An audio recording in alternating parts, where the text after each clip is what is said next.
Welcome to ASPN academy. இது TNPSC toppers சீரீஸில் part 18 video தான் இன்றைக்கி நம்ம பார்க்க போகிறோம்.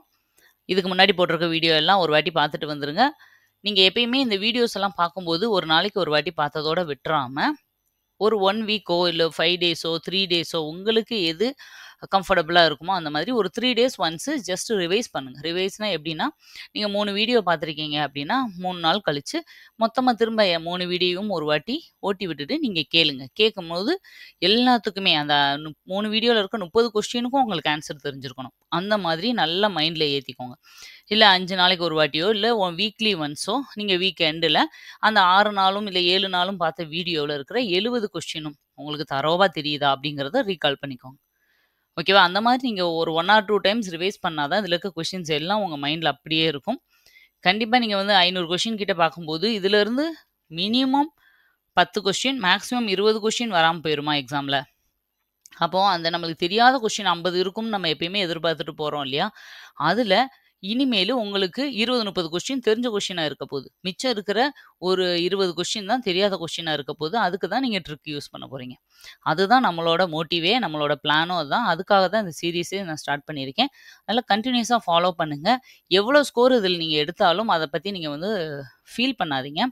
அது ஜஸ்ட்டு உங்களை அனலைஸ் பண்ணுறதுக்கும் அடுத்து எப்படி படிக்கணும் அப்படின்னு உங்களை நீங்களே ஒரு எஸ்டிமேட் பண்ணுறதுக்காக தான் இந்த வீடியோ. இந்த ஸ்கோரை வச்சு யாரும் உங்களுக்கு நீங்கள் உங்களோட ஸ்டாண்டர்டை எஸ்டிமேட் பண்ணாதீங்க. சரியா? அது கிடையாது. ஒவ்வொரு இதுலேயும் ஒவ்வொரு மாதிரி கொஸ்டின்ஸ் இருக்கும். ஒரு இதில் தமிழ் கொஸ்டின் நிறையா இருக்கலாம். ஒரு இதில் ஜியாகிரஃபிலேருந்து நான் நிறையா எடுத்துருக்கலாம்.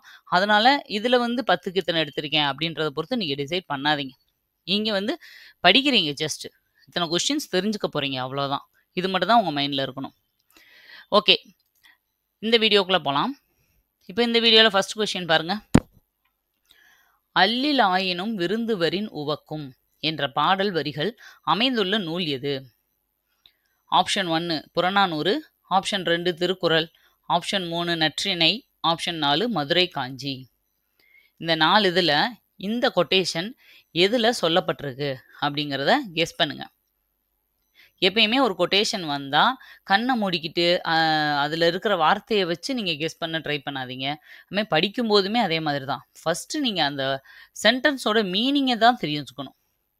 ஒருவேளை தெரியாததே எக்ஸாமில் வந்தால் கூட அதை ரீட் பண்ணி அதோட மீனிங்கை அண்டர்ஸ்டாண்ட் பண்ண ட்ரை பண்ணுங்கள். அந்த மீனிங்கை வச்சு கீழே ஆப்ஷனில் எதுவாக இருக்க வாய்ப்பு இருக்குன்றதை கெஸ் பண்ணுங்கள். ஓகே, இதுக்கான ஆன்சர் என்னன்னு பார்க்கலாம். நற்றிணை அப்படிங்கிறது தான் சரியான விடை. மேக்சிமம் ஒரு சில பேர் அல்லிலாயினும் விருந்துவரின் உவக்கும் இந்த மாதிரி வருதுனே விருந்து, அப்போ விருந்தோம்பல் அப்படின்னு ஒரு அதிகாரம் இருக்குது திருக்குறளில். இப்போ மேபி இப்போ விருந்துன்றனே அதுவாக இருக்கலாம் அப்படின்னு நீங்கள் நினைப்பீங்க. பட் இது நற்றிணையில் வர்ற ஒரு கொட்டேஷன். அதாவது விருந்து தான், அந்த மீனிங் தான். ஏன்னா ஒரு விஷயத்தவே எல்லா நூல்லையும் சொல்லியிருப்பாங்க இல்லையா? அதாவது அப்படின்னா நம்மளுக்கு இரவு அப்படின்றது தெரியும். நைட்டில் கூட திடீர்னு ரொம்ப லேட் நைட்டில் கூட யாராவது விருந்தினர் வந்துட்டாங்கன்னா, கெஸ்ட் வந்தாலும் எந்த ஒரு முகமும் சுளிக்காமல் அவங்கள வரவேற்று அவங்கள கவனிக்கிறவங்க தான் நல்ல ஒரு குடும்ப தலைவிக்கு அழகு அப்படின்ற மாதிரி மீனிங்கில் இது வந்திருக்கு. ஓகே, இது எந்த படத்துலேருந்து எடுக்கப்பட்டது அப்படின்னா, தமிழ் இலக்கியங்கள் உணர்த்தும் வாழ்வியல் நெறிகள் அப்படிங்கிற ஒரு எத்திக்ஸ் புக்கில் இருந்து தான் நான் எடுத்திருக்கேன். நெக்ஸ்ட்டு செகண்ட் கொஸ்டின் பாருங்கள். பொதுவாக விதைகள் எத்தனை டிகிரி வெப்பநிலைக்கு கீழ் சேமிக்கப்படுகிறது? இது ஒரு சயின்ஸ் கொஸ்டின். இதுக்கு முன்னாடி கேட்ட ப்ரீவியஸ் இயர் கொஸ்டினும் கூட. Option 1 10 degree Celsius, option 2 0 degree Celsius, option 3 15 degree Celsius, option 4 100 degree Celsius. இதில் எது சரியான விடை அப்படிங்கிறத கெஸ் பண்ணிக்கோங்க. உங்களுக்கான 30 செகண்ட் ஸ்டார்ட்ஸ்.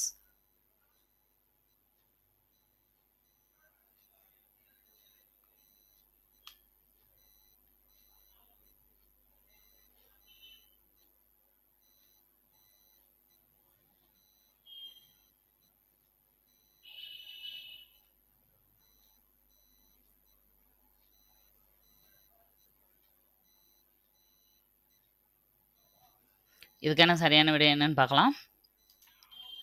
0 டிகிரி செல்சியஸ் அப்படிங்கிறது தான் சரியான விடை. எப்பயுமே விதைகளை 0 டிகிரி செல்சியஸ் கீழே தான் ஸ்டோர் பண்ணுவாங்க.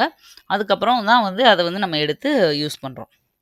ஓகே, இது எந்த லெசன்லன்னா சயின்ஸில் சுத்தம் சுகாதாரம் உயிர்வாழ உணவு அப்படிங்கிற லெசன்லேருந்து எடுத்த கொஸ்டின்.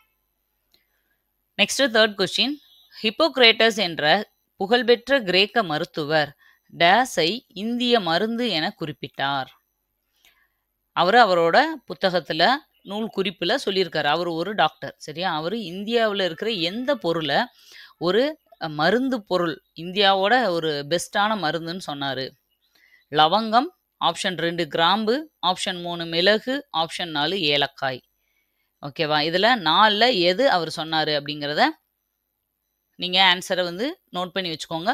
இல்ல தெரியலையா, கெஸ் பண்ணுங்க. கெஸ் பண்றது இதுல ஈஸி தான் எனக்கு தெரிஞ்சு.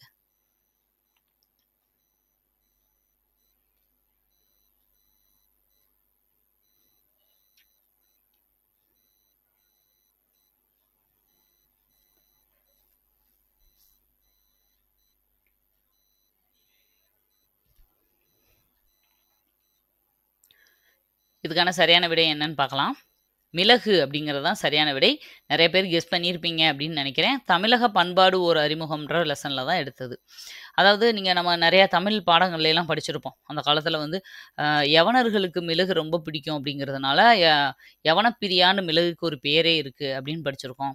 இன்னொன்னு, தங்கத்தை வேற நாடுகள்ல இருந்து தங்கத்தை கொட்டிட்டு இங்கிருந்து மிளகை வாங்கிட்டு போனாங்க அப்படின்லாம் நம்ம படிச்சிருக்கோம். தங்கத்துக்கு ஈடா மிளகு வாங்கிட்டு போயிருக்காங்க அப்படின்றதெல்லாம் படிச்சிருக்கோம். அப்ப அவங்க மிளகை தான் இந்திய மருந்தா. ஈவன் நம்மளுமே இந்த 4 ஆப்ஷன்ல இருக்கிற பொருளை கம்பேர் பண்ணி பார்க்கும்போது மிளகு தான் அதிகமான நம்மளுக்கு மருத்துவ குணம் கொண்டதா இருக்கு. அதனால மிளகுன்றது தான் சரியான விடை. நெக்ஸ்ட் 4th கொஸ்டின் பாருங்க. ஒளியானது வினாடிக்கு டேஸ் என்ற வேகத்தில் பயணிக்கும். Option 1 330 metre, option 2 350 metre, option 3 300 metre, option 4 310 metre. இதுல எது சரியான விடை? ஒரு வினாடிக்கு எவ்வளவு மீட்டர் பயணிக்கும் அப்படிங்கிறத கேட்டிருக்கேன். ஆன்சர் கெஸ் பண்ணிட்டு நோட் பண்ணி வச்சுக்கோங்க.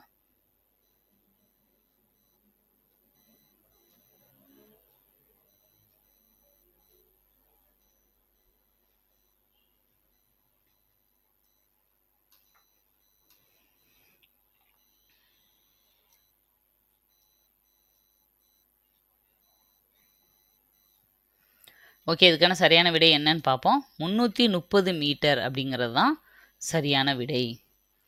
இப்போ இதில் ஒரு செகண்ட், ஒரு வினாடினும் போது இப்படி ஒரு சொடக்கு போடுற நிமிஷத்தில் அது 130 மீட்டர் தூரம் போகுது. பயணிக்கும் சக்தி அதுக்கு இருக்கு.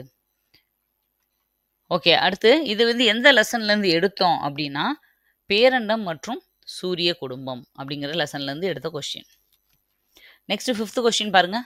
இந்திய அரசு வரவிருக்கும் ஆண்டில் எடுக்க போகும் மக்கள் தொகை கணக்கெடுப்பு எத்தனையாவது கணக்கெடுப்பு ஆகும்? இது ஸ்கூல் புக்கில் எதுலையும் இல்லை, நான் தான் கேட்டிருக்கேன். ஸ்கூல் புக்கை பேஸ் பண்ணி தான், ஓகேவா? ஏன்னா ஸ்கூல் புக்கில் நம்மளுக்கு 2011 எடுத்த கணக்கெடுப்பு படியே தான் எல்லாமே இருக்குது, அதுவே தான் போயிட்டுருக்கு. அதனால் நீங்கள் அந்த 2011 கணக்கெடுப்பு எத்தனையாவது கணக்கெடுப்புன்னு நம்ம ஸ்கூல் புக்கில் கொடுத்துருக்காங்க. அதை பேஸ் பண்ணி நான் அப்போ அடுத்து வர கணக்கெடுப்பு என்னன்னு உங்களுக்கு நான் கொஸ்டினாக கேட்டிருக்கேன். ஓகே, ஆப்ஷன் 1 12வது, ஆப்ஷன் 2 14வது, ஆப்ஷன் 3 16வது, ஆப்ஷன் 4 18வது. அடுத்த வருஷம் கணக்கெடுப்பு நடத்த சொல்லி அனௌன்ஸ் பண்ணிட்டாங்க. 26 27 ஃபுல்லாக கணக்கெடுப்பு நடக்க போகுது. அது எத்தனாவது கணக்கெடுப்பு? உங்களுக்கு டைம் இருந்தால் முதல் கணக்கெடுப்பு எப்போ ஆரம்பிச்சிச்சு, யார் அதை பண்ணுனாங்கன்றதெல்லாம் ஜஸ்ட் மைண்டில் ரீகால் பண்ணிக்கோங்க.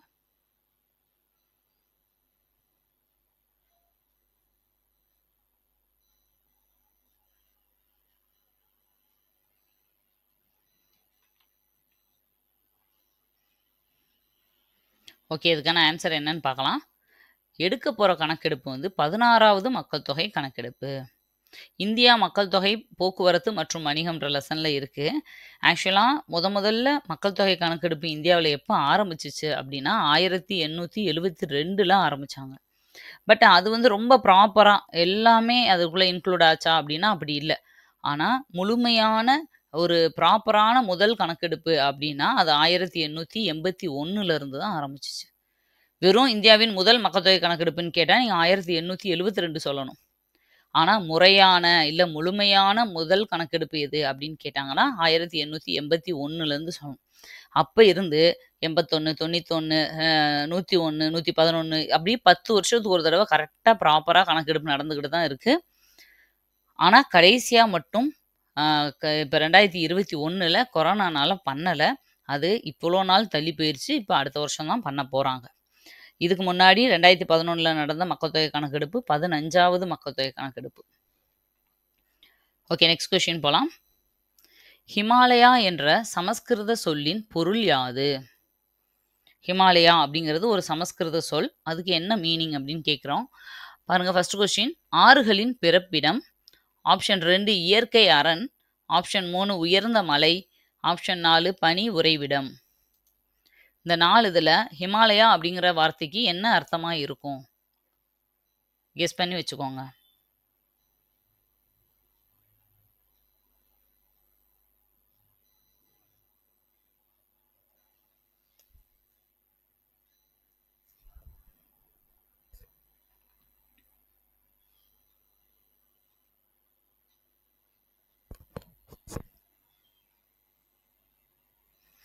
இதுக்கான சரியான விடை என்னன்னு பார்ப்போம். பனி உறைவிடம் அப்படிங்கிறது தான் சரியான விடை. ஜியாகிரபியில் ஃபர்ஸ்ட் லெசன்லேயே இருக்குது. இந்தியா அமைவிடம், நிலத்தோற்றம் மற்றும் வடிகால் அமைப்பு 10th ஜியாகிரபியில் இருக்க ஃபர்ஸ்ட் லெசன்லேருந்து எடுத்த கொஸ்டின் தான் இது. ஹிமாலயான்ற வார்த்தைக்கு அதுதான் அர்த்தம். பனி எல்லாம் உறைஞ்சு அங்கேருந்து தான் பனியாறுகள் எல்லாம் உருவாகுது. பனி உறைவிடம் அப்படிங்கிறது அர்த்தம். ஓகே, 7th கொஸ்டின் பாருங்க. பெட்ரோலியம் என்ற சொல்லில் பெட்ரோ மற்றும் ஓலியம் என்ற இரு லத்தீன் மொழி சொற்களின் பொருள் யாது? அப்போ இதில் 2 கொஸ்டின் இருக்கு. பெட்ரோலியம்ன்ற வார்த்தை ஒரு லத்தீன் மொழி சொல். அதுக்கு மீனிங் என்ன அப்படிங்கிறது தான் கொஸ்டினாக கேட்டிருக்கேன். ஆப்ஷன் 1 நிலம் மற்றும் எண்ணெய். ஆப்ஷன் 2 பாறை மற்றும் எண்ணெய். ஆப்ஷன் 3 அரிய மற்றும் எண்ணெய். ஆப்ஷன் 4 பூமி மற்றும் தங்கம். இந்த 4 ஆப்ஷனில் எது? இப்போ ஃபஸ்ட்டில் நிலம் அப்படின்னா அது வந்து பெட்ரோவுக்கு, எண்ணெய்னா ஓலியம். அந்த மாதிரி பெட்ரோவுக்கு என்ன மீனிங் வரும், ஓலியம் என்ன மீனிங் வரும்னு ஆப்ஷனை வந்து செக் பண்ணி வச்சுருக்கேன்.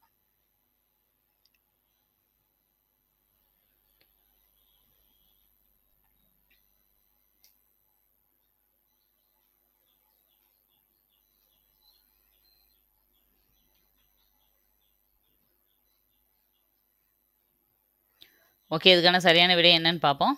பாறை மற்றும் எண்ணெய் அப்படிங்கிறது தான் சரியான விடை. பூமிக்கு அடியில் இருக்க பாறைக்கு இடையில கிடைக்கிற ஒரு வகையான எண்ணெய் தான் நம்மளுக்கு பெட்ரோலியம். அதனால பாறை மற்றும் எண்ணெய் அப்படிங்கிறது தான் சரியான விடை. இந்தியா வளங்கள் மற்றும் தொழிலகங்கள் அப்படிங்கிற லெசன்லேருந்து எடுத்த கொஸ்டின் தான் இது. நெக்ஸ்ட் 8th கொஸ்டின் பாருங்க.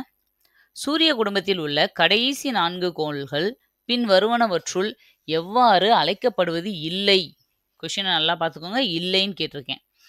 ஃபர்ஸ்ட் ஆப்ஷன் வெளிப்புற கோள்கள், 2வது ஆப்ஷன் புவி நிகர் கோள்கள், 3வது ஆப்ஷன் வியாழன் நிகர் கோள்கள், 4வது ஆப்ஷன் வளிமக் கோள்கள்.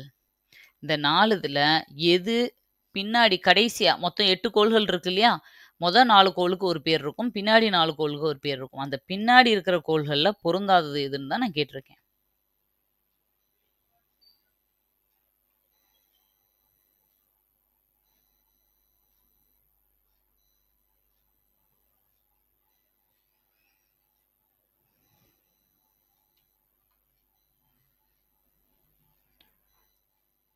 ஓகே, இதுக்கான சரியான விடை என்னன்னு பார்க்கலாம். புவி நிகர் கோள்கள் அப்படிங்கிறது தான் தவறானது. இந்த புவி நிகர் கோள்கள்ன்றது எதுக்கு வரும்? ஆக்சுவலாக புவி நிகர் கோள்கள்ன்றது சூரியனுக்கு பக்கத்தில் இருக்க ஃபர்ஸ்ட் 4 கோள் இருக்கு இல்லையா? புதன், வெள்ளி, பூமி மற்றும் செவ்வாய். இந்த 4 தான் உட்புற கோள் அல்லது புவி நிகர் கோள்கள். பூமி பக்கத்தில் சுற்றி இருக்கிறதுனால புவி நிகர் கோள்கள்னு சொல்லுவாங்க. ஆனால் ரிமைனிங் இருக்கிற அந்த 4 கோள்கள் இருக்குல்ல, வியாழன், சனி, யுரேனஸ், நெப்டியூன், இந்த 4ஐயும் வெளிப்புற கோள்கள் இல்லை வியாழனை ஃபாலோ பண்ணி அடுத்து வர்றதுனால வியாழன் நிகர் கோள்கள் அப்படின்னு சொல்லுவாங்க. இந்த வியாழன் நிகர் கோள்களுக்கு இன்னொரு பேரும் இருக்கும், ஜோவியன் அப்படின்னு சொல்லுவாங்க. சரி, அப்படி கொடுத்தாலும் அது வியாழன் நிகர் கோள்கள் தான் அர்த்தம். அதே மாதிரி இந்த பின்னாடி இருக்கிற 4 கோள்களுக்கு வளிம கோள்கள், கேசியஸ் பிளானட்ஸ் அப்படின்னு ஒரு பேரும் இருக்கு. ஏன் அப்படின்னா இது வாயுக்களால் நிரம்பி இருக்கிறதுனால இதுக்கு வளிம கோள்னு பேர் வந்துச்சு. ஓகேவா? இந்த இது தெரிஞ்சுக்கோங்க, இந்த 8 கோள்களுக்கும். ஓகே, நெக்ஸ்ட் 9th கொஸ்டின் பாருங்க. தமிழ்நாட்டில் இருந்த கடையேழு வள்ளல்களில் நீலநாகத்தின் உடையை இறைவனுக்கு போர்த்தி மகிழ்ந்தவர் யார்? Option 1 Pekan, option 2 Athiyaman, option 3 Aay Andiran, option 4 Thirumudikari. இந்த 4 பேர்ல யாரு? ஒவ்வொருத்தருக்கும் ஒரு சிறப்பு இருக்கும். ஒவ்வொரு வள்ளலுக்கும். அதுல இந்த நீல நாகத்தின் உடையை இறைவனுக்கு போர்த்தினவரு யாரு?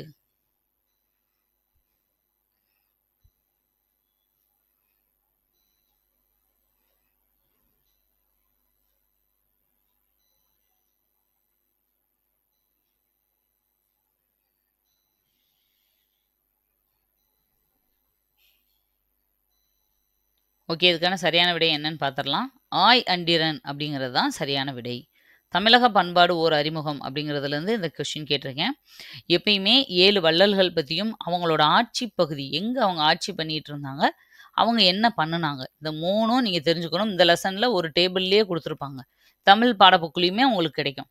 அத நீங்க கண்டிப்பா படிச்சுட்டு தான் போணும். ஒருவேளை இதுவரைக்கும் நீங்க இத மேலோட்டமா பார்த்துருக்கேன், சரியா பார்க்கல, இல்ல இத நான் படிக்கவே மறந்துட்டேன் அப்படின்னா, உங்களோட ஒவ்வொரு கொஸ்டின் நீங்க பார்க்கும்போது, இப்போ நான் ஒரு 5ஆண்டு திட்டத்துலேருந்து ஒரு கொஸ்டின் கேட்டிருக்கேன்னா, ஓ 5 இயர் பிளான்ஸ் படிக்கணும் அப்படின்னு நோட் பண்ணி வச்சுக்கோங்க. வள்ளல்கள பத்தி கொஞ்சம் படிக்கணும் அப்படின்னு நோட் பண்ணிக்கோங்க. அந்த மாதிரி இப்ப இதுல எதெல்லாம் நீங்க மிஸ் பண்ணியிருக்கீங்களோ நோட் பண்ணி வச்சுக்கோங்க. அப்பதான் நீங்க வந்து அடுத்து படிக்கிறதுக்கு ஈஸியா இருக்கும். சரி, இந்த 7 வள்ளல்கள் பத்தியுமே லைட்டா சொல்லிடுறேன். பேகன் மயிலுக்கு போர்வைய குடுத்தவரு. பழனிமலை ஆட்சி பகுதி. பாரிக்கு வந்து பரம்பு மலை, முல்லை கொடி வந்து தேர் கொடுத்தவரு. திருமுடிக்காரி வந்து மலையமா நாட்டை சேர்ந்தவரு. குதிரைகளை பரிசா வழங்கினவர் தான் திருமுடிக்காரி. ஆயண்டிரன் பொதிய மலையை சேர்ந்தவரு. நீலநாகத்தோட உடைய இறைவனுக்கு பரிசா கொடுத்தவரு. அதியமான் வந்து தகடூரில் வந்து ஆட்சி பண்ணிட்டு இருந்த மன்னன். இவர் வந்து அரிய நெல்லிக்கனியை வந்து ஔவைக்கு கொடுத்தாருன்னு படிச்சிருக்கோம் நம்ம. அடுத்து நல்லி. நல்லி வந்து கண்டீரமலை அப்படிங்கிற மலையில இருந்த ஒரு மன்னர். மலைவாழ் மக்களுக்கு வந்து அவரோட எல்லா பொருளையும் அவரு தானமா கொடுத்துருக்காரு. அடுத்து வல்வில் ஓரி. வல்வில் ஓரி வந்து கொல்லிமலையை சேர்ந்தவர். இந்த பாணர்கள்னு சொல்லுவாங்கல்ல, யாழ் இசைக்கிற பாணர்களுக்கு நிறைய பரிசு பொருட்களை வழங்கினவர். இதுதான் 7 பேரோட இது. நீங்க வேணா இதை அப்படியே நோட் பண்ணி வச்சுக்கோங்க. வீடியோ பாஸ் பண்ணிட்டு நான் சொன்னதை அப்படியே நோட் பண்ணி வச்சுக்கோங்க. Okay, next 10th question, last question. இந்திய நிலவியல் கள ஆய்வு நிறுவனத்தின் தலைமையிடம் எங்கு அமைந்துள்ளது? Option 1 Mumbai, option 2 Kolkata, option 3 Nagpur, option 4 Hyderabad. இந்த 4 இதுல இந்தியாவோட நிலவியல் கள ஆய்வு நிறுவனம் எங்க அமைஞ்சிருக்கு அப்படிங்கிறத சொல்லுங்க.